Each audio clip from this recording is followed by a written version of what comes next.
Good afternoon. It is Monday, March the 3rd, and welcome back to the shop. It is 16 degrees Celsius, about 68 degrees Fahrenheit. It's a beautiful sunny day, a little bit of a breeze. So I figured what better day to come in and start working on the body, because that way there I can just leave the door open and sand away. So of course I took the DA sander and I bought a box of 100 of these 120 grit hook and loop sanding discs, and they just switch them out quickly, easily. And if you get into an area where the DA doesn't go in because it's a flat DA, I can use the disc, fold it in half, make it a taco, and you can do that by hand. But what have we discovered? Well, what we've discovered is the car is not flat, and I didn't need to discover that. I knew the car was not flat. And you can tell right away I've got two super dark spots here, and that's because I've cut clean through to the gel coat. And then between those two areas, I've got paint, which means they're low spots, right? So you can tell right away the car was not flattened out.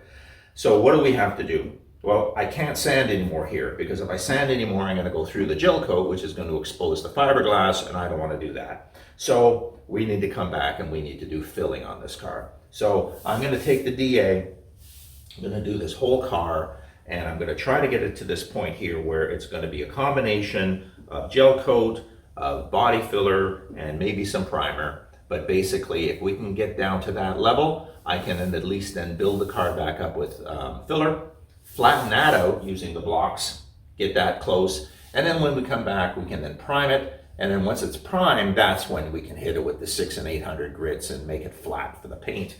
The good news is, being fiberglass, I don't have to worry about rust. If this was the 68 Mustang that we were just restored, I would have to be concerned that the exposed metal would rust. I'd have to come back and prime, and I don't have to do that.